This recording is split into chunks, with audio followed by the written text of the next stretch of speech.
Welcome back and thanks for joining me. This is another worm update episode. Here I'm checking my first regular tote. These were recently restarted. This is like week 2 for them with no baiting or harvesting, and the castings are looking good. I do have to say that I do have a lot more success with the regular totes in the winter as the moisture level remains pretty constant since it's a lot drier here in New Jersey during the winter. I've got a nice good worm ball showing the size of the worms, and the worms look very healthy in this restarted bin. Again, my regular totes do not have any holes at the bottom. I don't use a stacking type of system where there's a bin to catch extra liquid.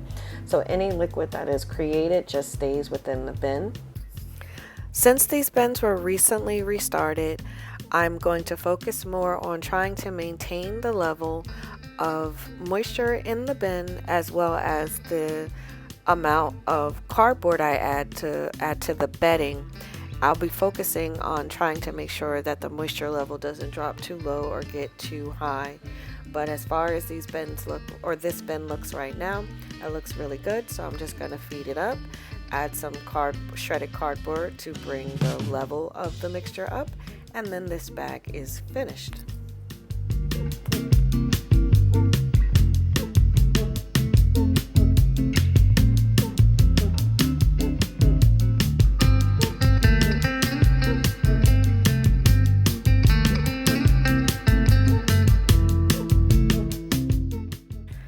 An interesting thing about having worm bins is that I have no problem sprouting seeds in my worm bins. But when it comes time to sprout seeds for my garden, that's where I have all the problems. But moving on to the second regular tote, inside this bin still had the bait tray because I wanted to make sure all the worms left off of that. I don't want to take any worms out. So the bait tray does appear to be lacking any worms. What I'll do once removing it is sanitize both bait trays to make sure that I'm not introducing any germs or anything come the next time for harvest. Looking at these castings that are in here though, the material is a good color. It has a good moisture content. It's damp without being too wet. And of course, in the worm ball, the worms look like they are enjoying themselves. I also didn't see any worm trails on either of these bins. So worm trails are the castings or the tracks that the worm will leave around the bin when they try to get out of the castings, and I didn't see any, which means they're happy with their current environment. So just as its sister bin, I'm just going to feed this up and add some shredded cardboard to increase the level of bedding, and then this bag and bin is all finished.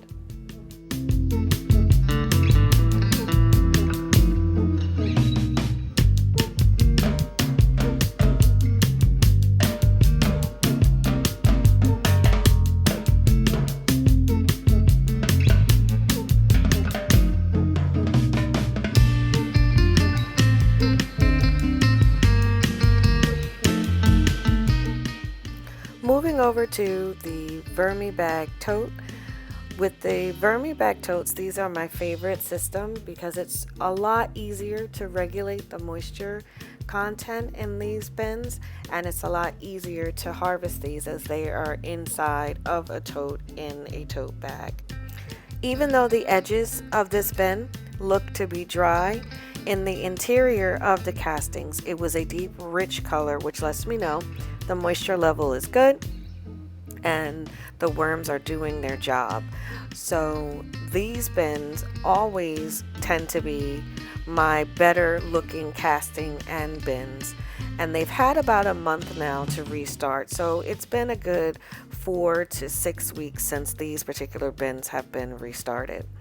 So I am still focusing on increasing the bedding content in this bin.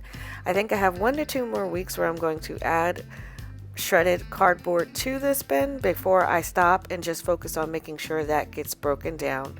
But taking a look at the worms, taking a look at the castings, overall this bin is doing great. So it's also going to get fed up and shredded cardboard and closed up and finished.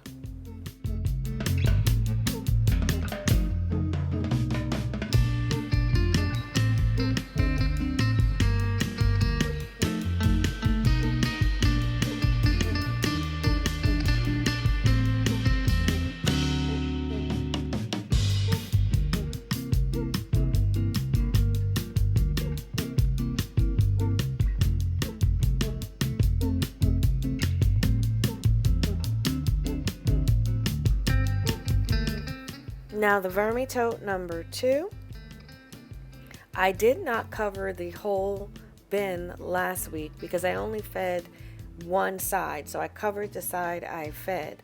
The uncovered side, the castings were a bit drier, but they still had that dark rich color, which let me know there was a lot of moisture still in these castings. And once I mixed it up, you can see how it looks a lot better once it's mixed up. Towards the bottom, the castings were a lot heavier and wetter. So that's why I choose to fluff my mix, is because as it gets down towards the bottom, I'll find those start to be muddier.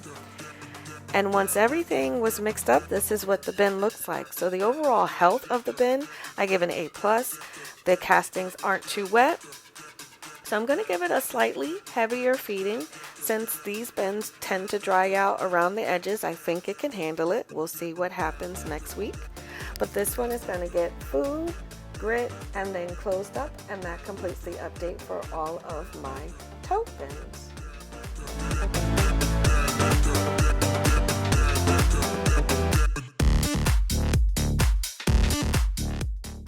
And finally, update for the Vermibag Mini. Now the Vermibag Mini is a flow-through system. It has similar properties to the Vermibag totes in that the edges do tend to dry out, but instead of removing all of the castings once they're ready, you just harvest from the bottom. If you have bad knees or trouble getting down to harvest from the bottom, this would not be a bin that I would suggest. The verdict is still out for me, even though I've had this for about a year or two, as to whether I truly like a flow-through system or not. I do lean towards the totes, but this is very convenient for if you want to give a heavier feeding and not be concerned about moisture levels. This is the perfect type of system to use if you just want to get rid of a lot of food at one time. So my castings in here were a good texture towards the top. They weren't too dry or too wet, so I gave it a healthy feeding. And there really wasn't much to report on this bin from the previous week, so just fed it up, gave it its grit, and covered it up.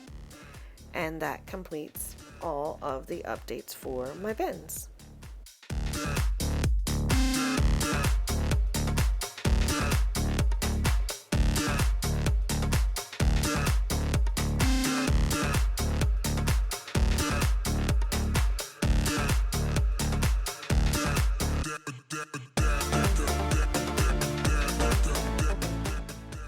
As always, thanks for joining. I hope you enjoyed the content, and if you like, watch another video.